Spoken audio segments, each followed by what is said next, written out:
This is to Mr. Rampage. Um, Mr. Rampage's son. All due respect to Mr. Rampage. But I'm gonna keep it 1,000. What? Uh, I don't know how to pronounce his first name, but Raja. Uh, what he did was out of line. Um, I think that according to the Most High, He wants man to be slow to anger and steadfast in his emotions. It actually makes you the most dangerous when you're cool, calm, and collected, and you don't have to showboat and try to instill fear into people to get them to stop messing with you because of how much of a tough guy you are. Doing things in front of the camera and you know taking things to level 10 and to show off like, oh wow, you can't mess with me. Oh dang, I can't mess with him. Oh my God, he's gonna, you know, and that really just makes you look weak. It makes you look like you're thirsty for attention. It makes it look like you have a temper problem. It doesn't show you in the light where you carry yourself with respect. So inherently, what you did to try to get respect from people is counterintuitive, because now you're really not going to get respect. You know what I'm saying? As a matter of fact, you pretty much just stepped in your own way in terms of your career because of one choice you made that could have been avoided if you would have taken a step back, taken some deep breaths, really thought things through instead of just going on a rampage, and pretty much like beating the guy senseless, man. The guy wasn't moving. It looked like the guy was unconscious. He was bleeding, you know. And man, those were definitely real punches, man. Punched him like 20 some times. Jeez. Like there's no sense in that. I looked at all the clips, I looked at all the footage that has been released so far, unless I'm missing something, but so far I think I've seen everything. And you know, uh Mr. Stu, was it Psycho Stu? If I'm butchering these names, correct me. I don't mean any disrespect. Uh, but Psycho Stu, wrestlers, they're always in kayfabe and stuff like that. And if you grew up watching wrestling, like it was a no-no to expose the fact that they do kayfabe, and it's always you want to portray it as real as possible, and everybody's doing the work, and you know, um, so Stu was under the impression that this streamer Raja was in the middle of being part of the work. Like the whole environment's pretty much your work at that point. You know what I'm saying? He entered into wrestler territory, and so Stu saw him and clocked him on the head with a can. It seemed like the can was a prop though, because I mean it smashed pretty easily. You know what I'm saying? It pretty much just like folded very quickly. You know, um, Raja didn't really. I don't think he fell to the ground or nothing. You know what I'm saying? It's clear that it was a prop. If it's not a prop, correct me if I'm wrong, but it seemed like it was a prop, and he clocked it against his head because he thought he was in the middle of a work, and everybody in that environment is in work mode. So he didn't know. Raja took it personally, called him out on it. The wrestler apologized numerous times. He didn't know. He explained himself. You could tell it came from a genuine place. He offered a handshake. He even offered Raja to get revenge hits on him in the ring during his match, because of how bad he felt about the fact that he misunderstood. And, so with all of that happening, that's kind of like basically somebody's coming your way, right? and then they get up off of you and they're walking away, and then you continue to do damage to them even though they're walking away from you. You know what I'm saying? It's kind of like that, right? It's that whole thing of self-defense. You know what I'm saying? How there's a fine line when it comes in the court of law.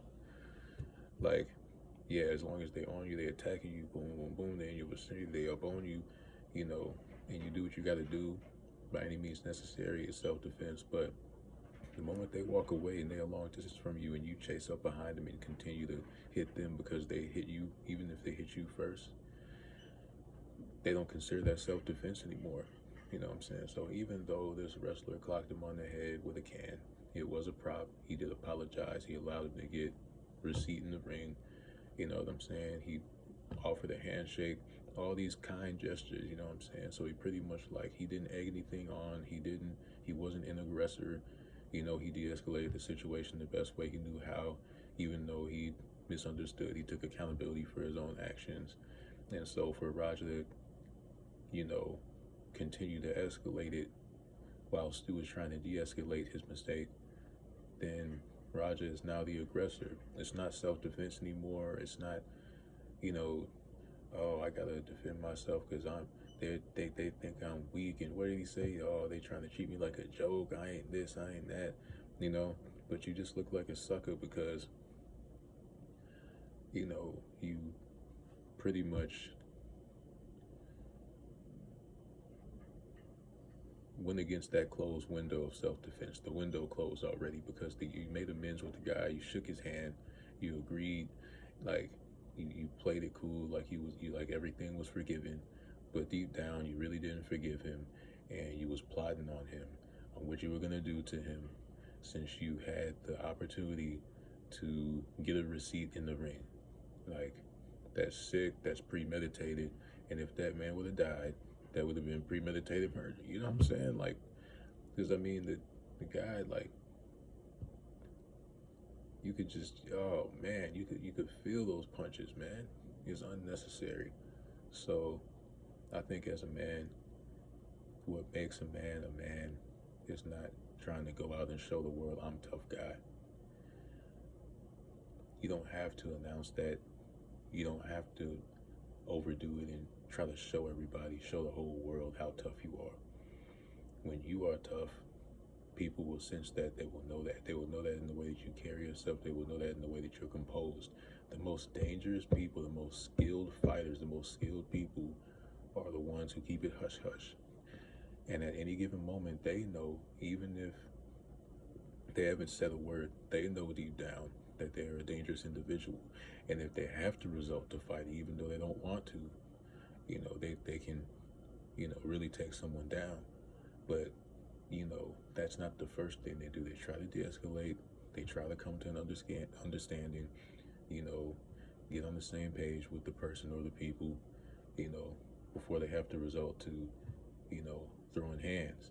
You know what I'm saying? So if that's the first thing you do, though, that shows weakness, because a strong man is not someone who's able to fight. You know, that's just a byproduct of the mindset that you have. If you don't have the right mindset, knowing how to fight means nothing. It doesn't make you look strong. It makes you look the opposite. It makes you look like a little boy who wants to go around fighting everybody who he perceives as picking on him. Like, relax. You know what I'm saying? Real men who are strong in the mind first. You know what I'm saying? That's where the real strength lies. The ability to think and reason in a logical way and be composed at all times and not break. Be in your masculine frame. You know, be a man. Be a man's man. You know what I'm saying? What if you had a family? You know, what if you had a wife? What if you had kids? And you throw all that away because of one choice you made, beating a man senseless. What if you had a family, man? You gonna go to jail and they're gonna have to fend for themselves? Something to think about. Something to think about, man. For me, I don't agree with that. I think he took it too far. Way too far. And even that's an understatement, really. But, you know, to each his own, man. But there's consequences for everything. You know what I'm saying? And I'm saying that from experience, you know what I'm saying? Like, it's easier said than done. But I mean, you gotta discipline yourself, man. You can't just go out punching everybody. Like, and now it's all over the internet. You streaming it. You was on camera. You told in the microphone what you was gonna do. You know, it's not like people are guessing and spreading rumors about you that aren't true. You said it yourself. You said you were gonna go off script basically and punch this guy for real as many times as you can, because you was still salty about something that he thought was over with. You know what I'm saying? You can't do that, man. That's weak. You a chump, man. You know, if it was really that big of a deal, you should have faced him right then and there. You shouldn't have faked like everything was cool and gave him a handshake and forgave him and then sucker punch him and cheap shot him and stuff like that later in the ring when he thinks that it's an act, it's a work in the ring. You know what I'm saying? Because his guard was down. If his guard was up, you wouldn't have been able to get them punches on him. But his guard was down because y'all were going on a script in the wrestling ring. Y'all was doing the work. But if he was real life fighting, if he would have stood on business right in front of him, the moment that he stuck his hand out to shake it, if he would be like, nah, you know, let's throw hands, you know, like that shows you mean business. But you can't fake like you forgive somebody and then go back and then hit them when they least expecting it. Like that don't make you a man, and it don't make you tough, man. It don't. It really don't, man. It really don't, man.